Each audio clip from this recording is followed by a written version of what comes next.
Online degree బోధనా తరగతులకు స్వాగతం. నా పేరు డాక్టర్ భద్రయ్య, అగ్రహారం ప్రభుత్వ డిగ్రీ కళాశాల. ఈరోజు పాఠ్యాంశాల్లో భాగంగా గుణనిధి కథ గురించి చెప్పుకుందాం. దీన్ని శ్రీనాథుడు రాశాడు. కాశీఖండంలోని తృతీయాశ్వాసంలోకి గ్రహించబడింది. ఇందులో బోధనా లక్ష్యాల్లో భాగంగా ఈరోజు మరి శ్రీనాథ మహాకవి గురించి పరిచయం చేసుకుందాం. రెండవ అంశం గుణనిధి బాల్య విశేషాలు, తల్లి గారాబం, తండ్రి పెంపకం లక్ష్యం.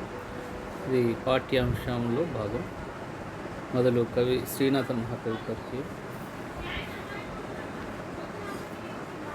ఈయన నివసించింది 14-15 శతాబ్దుల మధ్య భాగం, అంటే సుమారుగా 1360 నుండి 1450 మధ్య కాలంలో ఉన్నాడని ప్రతీతి. ఇతడు కొండవీటి రెడ్డి రాజుల ఆస్థానంలో ఉన్నాడు. కొండవీటి రెడ్డి రాజు అయినటువంటి అనవేముడు పెదకోమటి వేమారెడ్డి, ఆయన తమ్ముడైనటువంటి వీరభద్రారెడ్డి వాళ్ళ యొక్క ఆశ్రయంలో ఉన్నటువంటి మహాకవి. ఈయన అనేక కావ్యాలు రాశాడు. ఒకటి అందులో మరుత్తరాట్ చరిత్ర, ఇది బాల్యంలో రాసింది. చిన్నారి పొన్నారి చిరుతకు కటినాడే రచించితి మరుత్తరాట్ చరిత్ర, అది దొరకడం లేను. అలానే నూనోగు మీసాల నూతన యౌవన మందే శాలివాహన సప్తశతి నుడివితి. మరి 7వ గాథా సప్తశతిని అనువాదం చేశాడని తెలుస్తూ ఉన్నది. మరి అది కూడా దొరకడం లేదు, ఈ 2 కావ్యాలు దొరకడం లేదు. అలానే 3వ కావ్యం ఆయన చెప్పిన ప్రకారం శృంగార నైషధం, హర్ష నైషధాన్ని తెలుగులోకి అనువాదం చేశాడు. అందులో ఎంత నైషధం విద్వత్ ఔషధం అన్నారు. మరి అది సంస్కృతమేమో కానీ తెలుగుకు మాత్రం తూచా తప్పకుండా వర్తించేలాగా. తర్వాత ప్రాయమెంతగా కైవ్రాలకుండా రాసింది కాశీఖండం, ప్రస్తుత పాఠ్యభాగం తీసుకున్నటువంటిది. దీనికి ముందు భీమఖండం రాశాడు. తర్వాత శివరాత్రి మహాత్మ్యం రాశాడు. ఇవే కాకుండా పల్నాటి వీర చరిత్రలో కూడా కొన్ని భాగాలు ఈయన ఉన్నాయి. మరి అంతేకాకుండా తన మిత్రుడైన వినుకొండ వల్లభరాయుడు రచించినటువంటి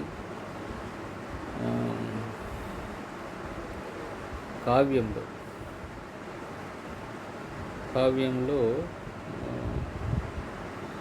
వినుకొండ వల్లభరాయుడు రాసినటువంటి కావ్యంలో ఈయన హస్తం కూడా ఉన్నది అని చెప్తారు. అది కాకతీయ రాజుల కాలం నాడు. తర్వాత మరి ఈయనది ఏంటి అంటే ముఖ్యంగా పురాణ యుగానికి ప్రబంధ యుగానికి మధ్య ఉన్నటువంటి మహాకవి. ముఖ్యంగా పూర్వం ఉన్నటువంటి అనువాదాలు వాళ్ళదంతా పురాణ దృష్టితోటి సాగిపోయింది. పద్య శిల్పం మీద వాళ్ళు పూర్తిగా న్యాయం చేయలేకపోయారు. మరి నాచిన సోమనాథం నుండి శ్రీనాథుడు ప్రబంధ యుగం వరకు ఈ పద్యశిల్పం అనేది, పద్యాన్ని ఎట్లా తీర్చిదిద్దాలో అది అనేది చాలా పెంపొందింది. మరి దీన్ని ఏమన్నారంటే కావ్యయుగం అన్నారు. శ్రీనాథుని యుగాన్ని కావ్యయుగం అన్నారు.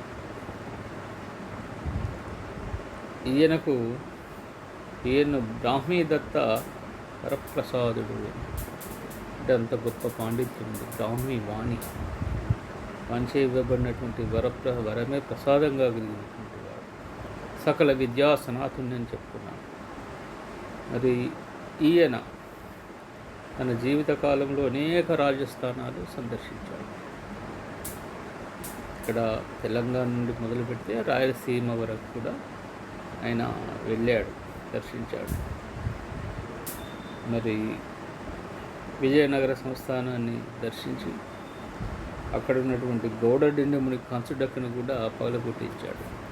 ఆ కంచుడక్క ఆయన ప్రతిభకు పాండిత్యానికి అది ప్రతీతిగా ఉండేది. అక్కడికి వెళ్ళి వారిని ఆయన్ను శాస్త్రంలో ఓడించి గౌడడిండమ భట్టు యొక్క కంచుడక్కను చీల్చివేశాడు. ఈయన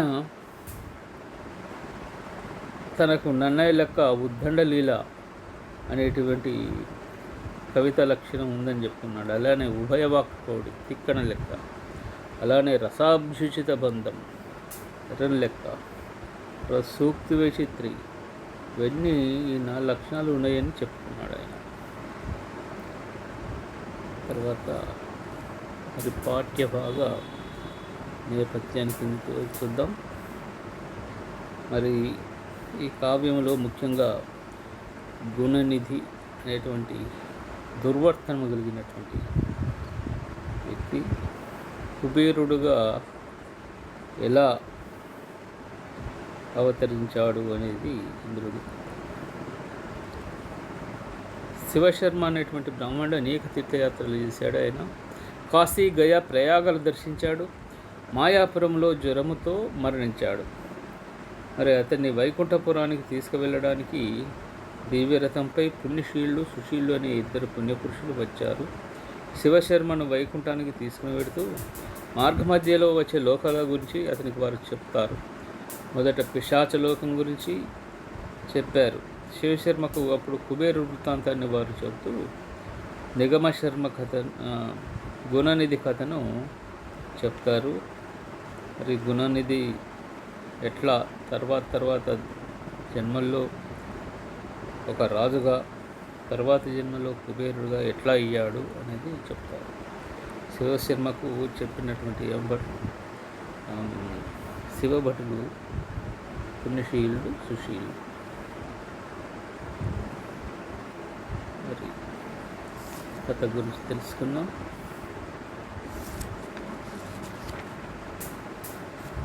ఈయనకు ఒక బావమరిది ఉండేవాళ్ళు, దగ్గుపల్లి దుగ్గన.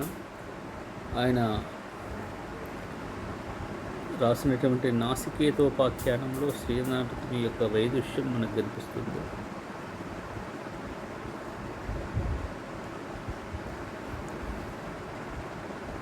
గురునిధి కథ చెప్పుకున్నట్టు ఇది కాశీఖండంలో ఉంది. మరి యజ్ఞదత్తుని కుమారుడు గుణనిధి. యజ్ఞదత్తుడు ఎంత వేదాంగాలను అధ్యయనం చేసినటువంటి ఎంత విద్యా విశారదుడు. మరి పండితపుత్ర పరమశుంఠ అన్నట్టు గుణనిధి అలా చదువు నిర్లక్ష్యం చేసి యూత క్రీడలకు అలవాటు పడినటువంటి వాడు.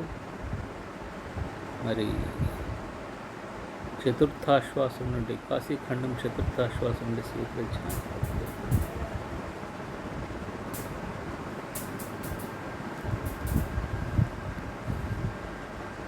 భూసురోత్తమ కాంపిల్యపురమునందు యజ్ఞదత్తాక్షుడొక్క బ్రాహ్మణుడు కలడు. వేదాంగ వేదార్థ విత్తముండు, యజ్ఞ విద్యా విశారదుడు ఆ ద్విజుండు యజ్ఞదత్త ఆఖ్యుడు. ఆఖ్యుడు అంటే పేరు కలిగినటువంటి బ్రాహ్మణుడు. ఏం పేరు? యజ్ఞదత్తుడు. ఆయన విద్యా విశారదుండు, విద్యల్లో పండితుండు. మరి ఆయన కాంపిల్యపురంలో ఉండేవాడు. ద్విజుడు అంటే బ్రాహ్మణుడు అని అర్థం. 2 జన్మలు కలిగినటువంటి పుట్టడం ఒక జన్మ, తర్వాత యజ్ఞోపవీత ధారణ 2వ జన్మగా భావించబడుతుంది కాబట్టి ద్విజుడు అన్నారు. అలానే ద్విజన్మం అంటే కూడా పక్షి అని అర్థం. ఒకటి గుడ్డు, తర్వాత గుడ్డు నుండి వచ్చేటువంటి పిల్ల, అట్లా 2 జన్మలు ఉంటాయి కాబట్టి వాటికి కూడా వర్తిస్తుంది. ఈ విధంగా యజ్ఞదత్తుడు 4 వేదాలు, వేదాంగాలు, వేదానికి అంగాలు అయినటువంటి 6 ఉంటవి. శిక్ష, వ్యాకరణం, ఛందస్సు, నిరుక్తము, జ్యోతిష్యము, కల్పము. ఈ 6 వేదానికి అంగాలు. వీటన్నిటిని బాగా తెలిసినటువంటి వాడు. యజ్ఞ విద్య, యజ్ఞాలు చేయించేటువంటి సౌత విద్య కూడా చాలా అందులో నేర్పారు. ఈ విధంగా పుణ్యశీలుడు, సుశీలుడు అనే విష్ణు కింకర్లు, శివ కింకర్లు ఈ విధంగా. అతని పుత్రుండు గుణనిధి నిడివాడు దర్పకునితోడి జోడు సౌందర్య రేఖ నెయ్యమల రంగ గురులుప నీతు చేసి చదువబెట్టిరి వాని నాచార్యునొద్ద. రా యజ్ఞదత్తుని యొక్క పుత్రుని పేరు గుణనిధి. ఆయన ఎంత సౌందర్యవంతుడంటే మన్మధునికి సరైన జోడ అనే సౌందర్యం ఉన్నటువంటి వాడు. సౌందర్య రేఖను రూపురేఖల్లో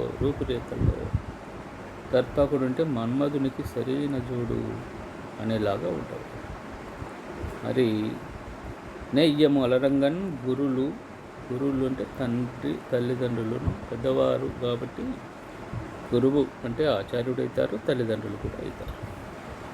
గురువులు ఉపనయనం చేసి వాణిని, ఆ గుణనిధి అనే వాణ్ణి ఆచార్యునొద్దను చదవబెట్టిరి.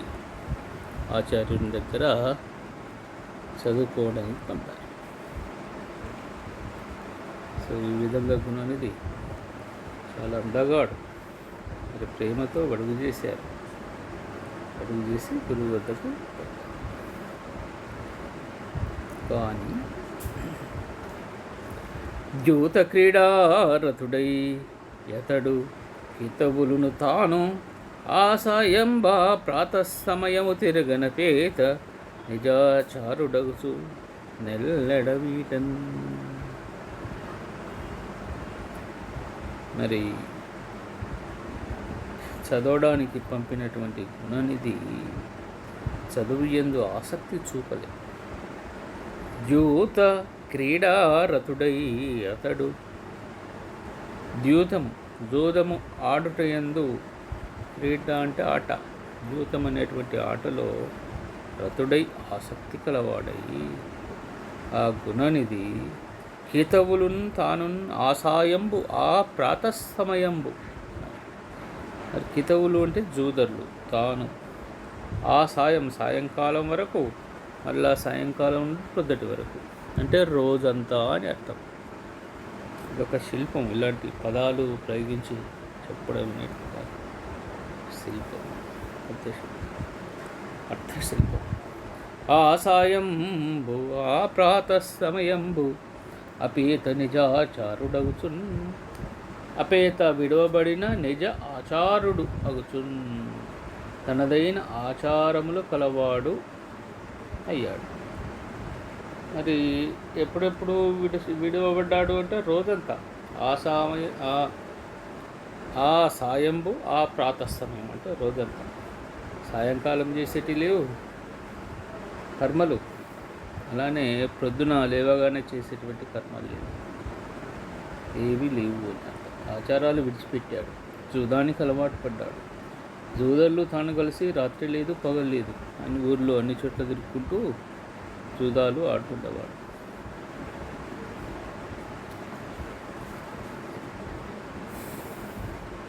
బ్రాహ్మణాచారంబు పరిహాసకము సేయు అగ్నిహోత్ర విధానమన్న నలుగు సంధ్యాభివందన శ్రద్ధ యుజ్జన సేయు గీతవాద్య వినోద కీలితకులు పాషండ భండ దుర్భాషలావర్తించు ద్యూతకారులతోటి యుద్ధివడయు ధాతువాదుల మీద తాత్పర్యమునరించు చెరిమి వాటించు నాస్తికులతోడ అటుల మన్నించు హర్షించు విటుల చూచి పీఠమర్దుల కొనరించు పెద్దరికము కౌలటేయుల పాటించు గారవించు శిష్టకుల దీక్షితుని పట్టి సిగ్గు విడిచి.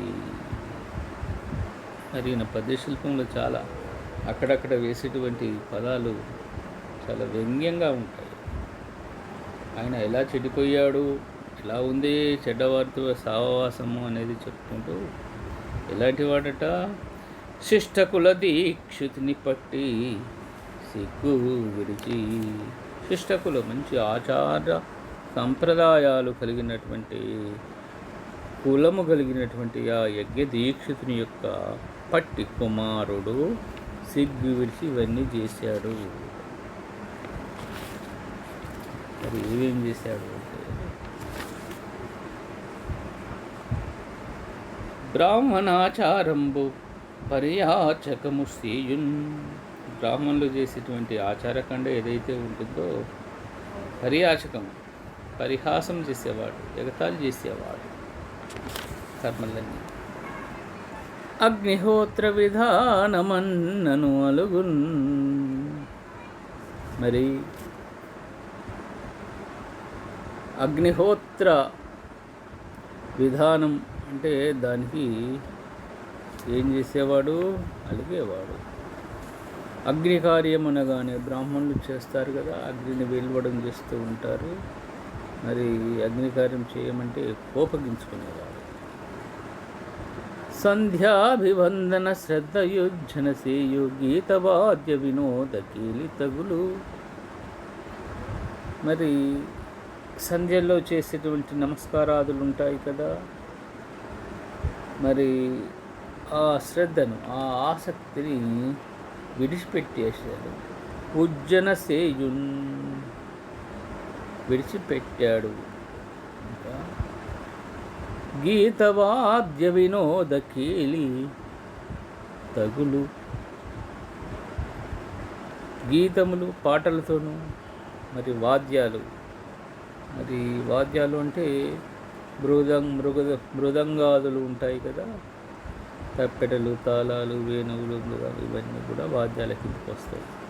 పాటలు ఇలాంటి వాద్యాలు, ఈ వీటి చేత కాలం వెళ్ళదీయడం అనేది ఆయన చేశాడు. వినోద కీలిందగులు, వాటితో కాలాన్ని వినోదించుకుంటూ కాలాన్ని వెళ్ళదీయడం అనే దాన్ని బాగా వంటబట్టించుకున్నాడు. క్రీడగా, కీలిన్ అంటే క్రీడగా వంటబట్టించుకున్నాడు.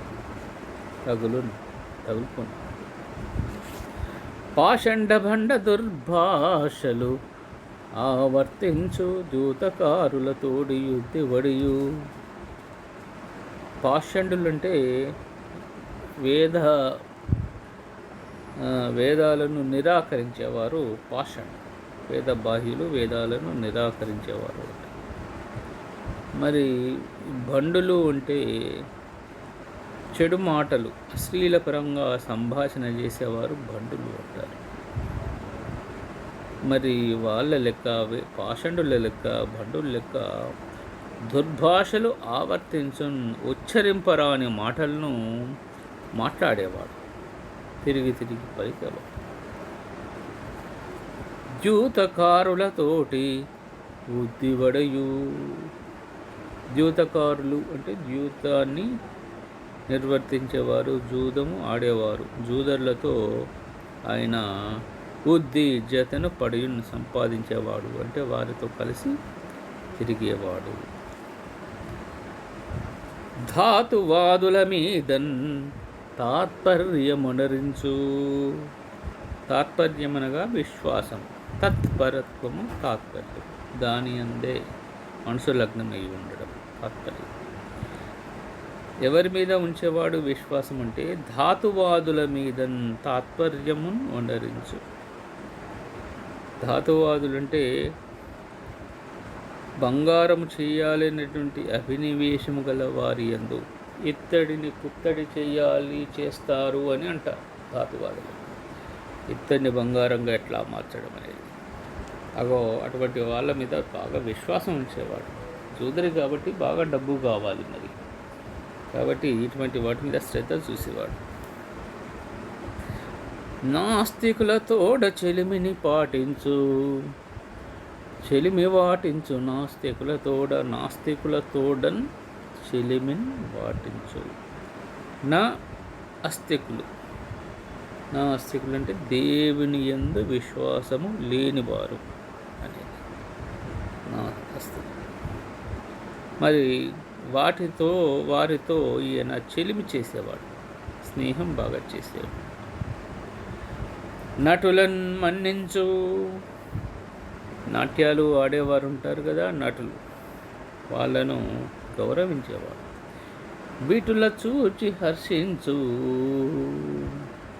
మరి వీటులను చూసి పరదారాగమనం చేసినటువంటి వీటులను చూసి, వేషాలంపుటులను చూసి బాగా సంబరపడేవాడు.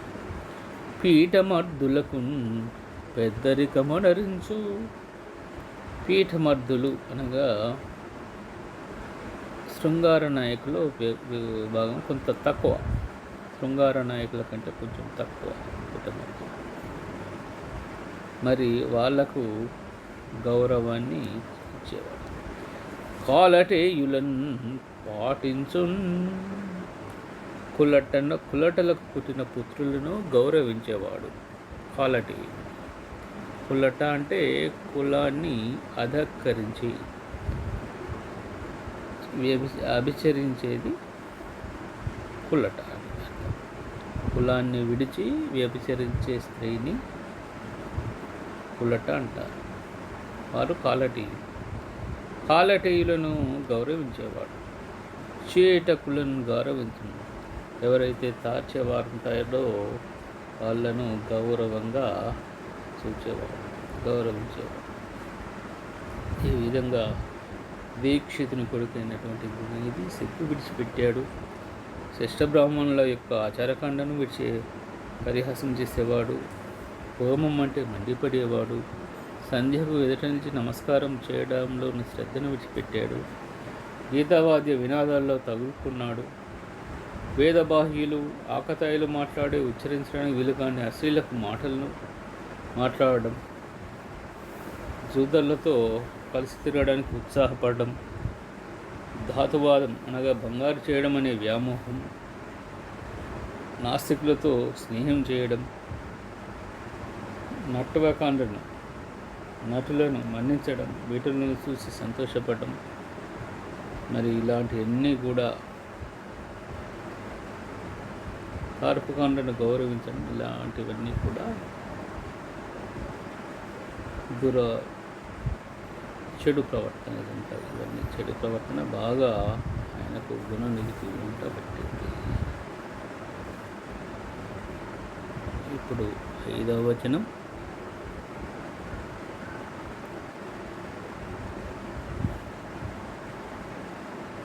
శ్రీనాథుడు శీర్షపద్యాన్ని చాలా బ్రహ్మాండంగా ఈ విధంగా రాస్తాడు. అదొక పద్ధతిగా ఉంటుంది. 5 మాత్రలతో గణాలు ఉంటాయి. బ్రాహ్మణాచారంలో పరిహాసకంసి అగ్నిహోత్ర విధానం అన్ననరు. ఇక్కడ ఏది తీసుకున్నా మనకు 5 మాత్రలు కలిగినటువంటి ఇంద్రగణాలు కనిపిస్తాయి. బ్రాహ్మణాచారంబు పరిహాసకము సేయు అగ్నిహోత్ర విధానమన్ననలుగు. ఈ విధంగా వచనం చూద్దాం. సజీవ నిర్జీవ ద్యూతంబుల నోడిన ధనంబులు కితవులకు తల్లి మేని రవణంబులను అమ్మి పెట్టుతుండు. ద్యూతాలు 2 రకాలు, అంత చక్కగా పట్టిస్తున్నాడు చూడండి శ్రీ. ఒకటి సజీవ ద్యూతము, 2 నిర్జీవ ద్యూతం. సజీవ ద్యూతం అంటే కోడి పందాలు, గొర్రె పందాలు, అంటే జీవము ప్రాణం గల వాటితో ఆడేవి. కోడి పందాలు, గొర్రె పందాలు ఇవన్నీ కూడా సజీవ ద్యూతాలు.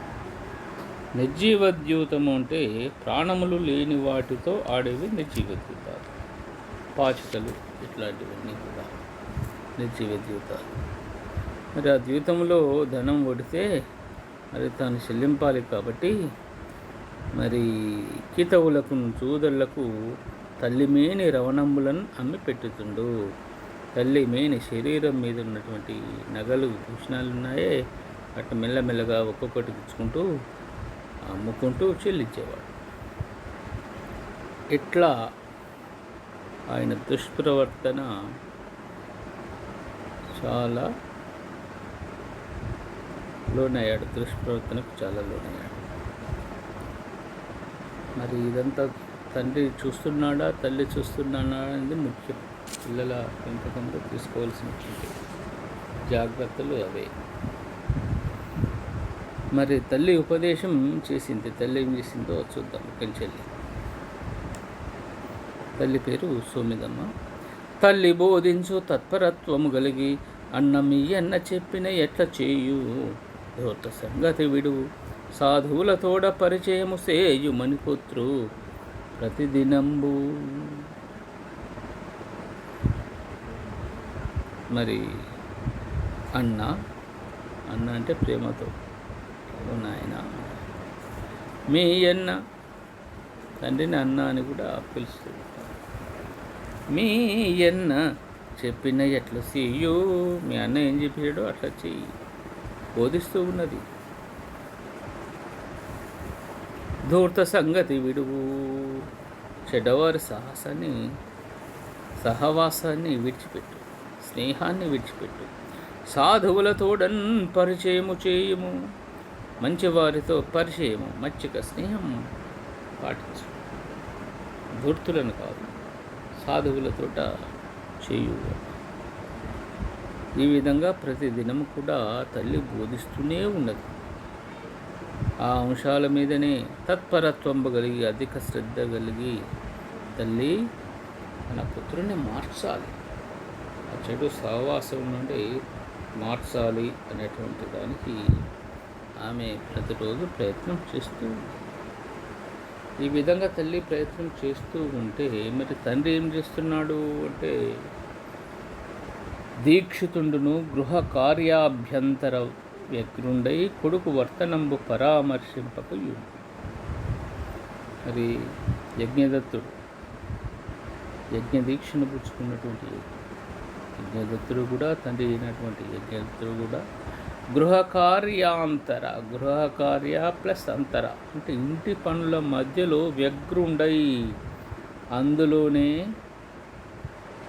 వేగిరపాటు కలవాడై, అంటే ఇంటి పనులను నిర్వర్తించాలి అనేటువంటి ఆ వేగిరపాటులో, ఆ తొందరలో కొడుకు వర్తనంబును పరామర్శింపక ఉండెను. మరి కొడుకు ఏం చేస్తున్నాడు, ఎటుపోతున్నాడు, చదువుతున్నాడా, వేదాలు మంచి సహవాసంలో ఉన్నాడా, పండితుడైతే ఏవి, ఇవన్నీ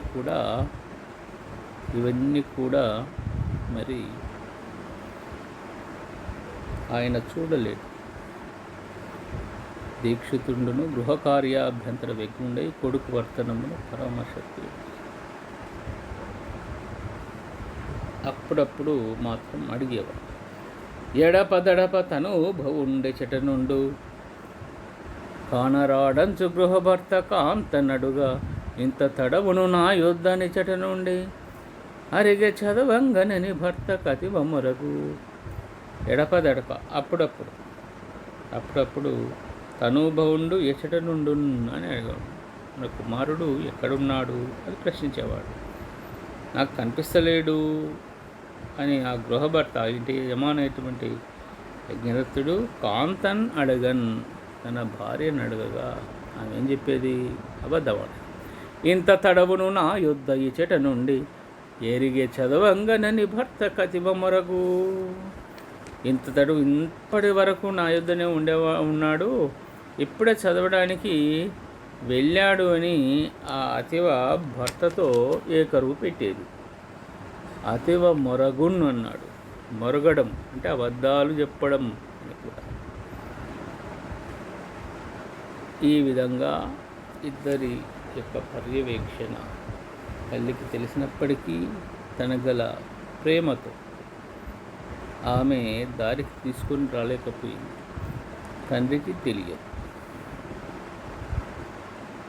గొడ్డి వేగి కన్న బిడ్డండు కావున ఒక్కరుండు కాన ఉత్పలాక్షి ధూర్తుడైన వాని దుశ్చేష్టితములెల్ల అదుపు ఎరుగనేక ఎడచుచుండు.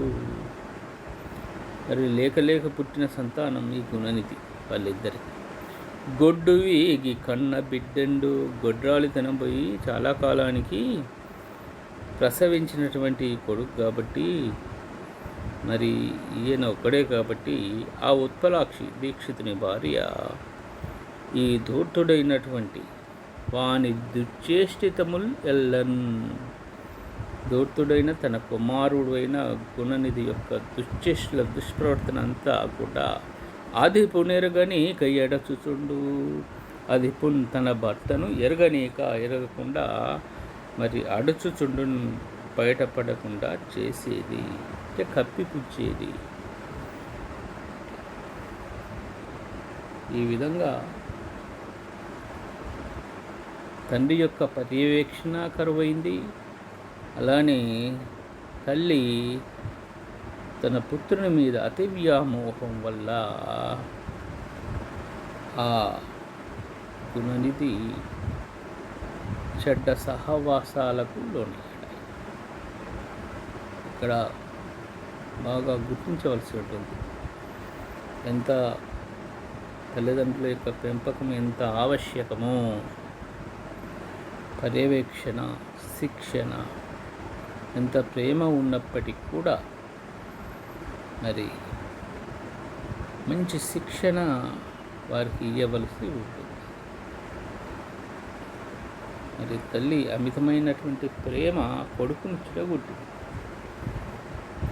కొడుకు ఆడడానికి ఆమె తన శరీరం మీదకి నగలను ఒక్కటొక్కటి మరి ఇచ్చుకుంటూ పోయింది.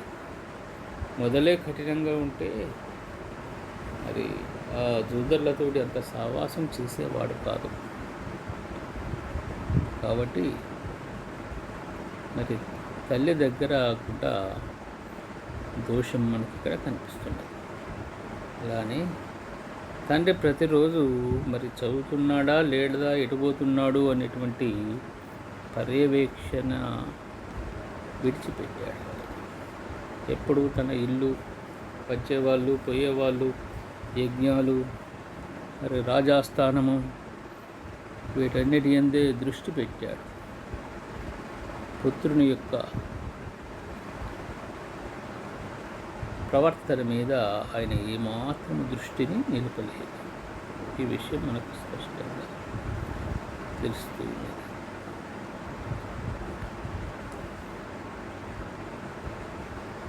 మరి ఈ భాగంలో కావ్య విశేషాలు ఏమిటి తెలుసుకుందాం. శ్రీనాథుడు చాలా గొప్పవాడని చెప్పుకున్నాం. ఆయన కావ్యయుగంలో ఉన్నప్పటికీ మరి క్షేత్ర మహాత్మ్య కావ్య శాఖకు ఈయన శ్రీకారం చుట్టాడు అని చెప్తున్నాడు.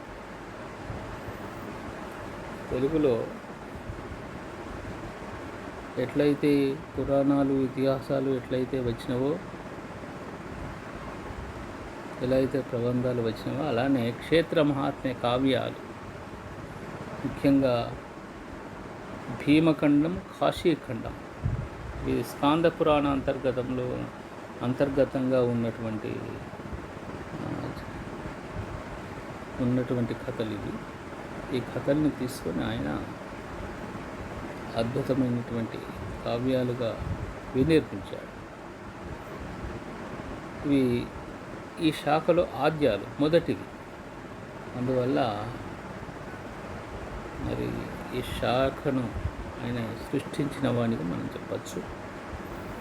అలానే రస ప్రసిద్ధ ధారాధుని అంటారు. రసము ఉప్పటిల్లేగా రాస్తాడు. మరి ఆయన కావ్య గుణాలుగా చెప్పుకున్నటువంటివి కవితా లక్షణాలు కాకుండా కావ్య గుణాలుగా చెప్పుకున్నాడు. వక్రత, కాఠిన్యం, సరసత. వక్రత అంటే వ్యంగ్య సౌందర్యం, వ్యంగ్యం, వక్రత. అది శబ్దాన్ని ఉంటుంది, శబ్దాన్ని బట్టి ఉంటుంది, అర్థాన్ని బట్టి ఉంటుంది, రెండు రకాలుగా ఉంటుంది. అర్థ వక్రత, శబ్ద వక్రత. మరి ఇక్కడ శబ్ద సౌందర్యం, అర్థ సౌందర్యం అని అర్థం చేసుకోవాలి. అలానే కాఠిన్యం ఉంటుంది ఈయన పద్యాలలో. మరి ఆ కాఠిన్యం, ఆ సమాస జటిలత్వం చాలా ఈయన యొక్క పాండిత్యానికి ప్రదర్శనగానే కాకుండా ఆయన యొక్క అనుభవానికి కూడా పెద్దపీట వేస్తూ ఉంటుంది.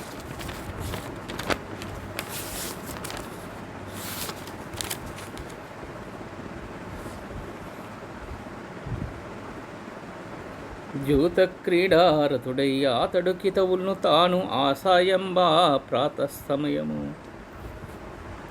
అతడు కితవులు అంటే జూదళ్ళు, తాను ఆసాయంబా ప్రాతస్తమయము. ప్రాత అనేది ఇక్కడ ప్రాసలో వచ్చింది. మరి రోజంతా అని అనకుండా ఆసాయంబు ఆ ప్రాతస్తమయం, అట్లా ఆ పదాలు ప్రయోగించడంలో నేర్పు. అపేత నిజాచారుడగుచు, విడవబడిన తన యొక్క ఆచారాలు కలిగినటువంటి వాడు వాటిని ఉంటుంది. అలానే సరసత ఉంటుంది. లో నరిసి చూస్తే అందులోని సరసత్వం అర్థమవుతుంది. వక్రత కూడా మనం చూస్తే అర్థ సౌందర్యం అనిపిస్తుంది. బ్రాహ్మణాచారంభు పరిహాసకము చేయు అగ్నిహోత్ర విధానమన్ననలుపు.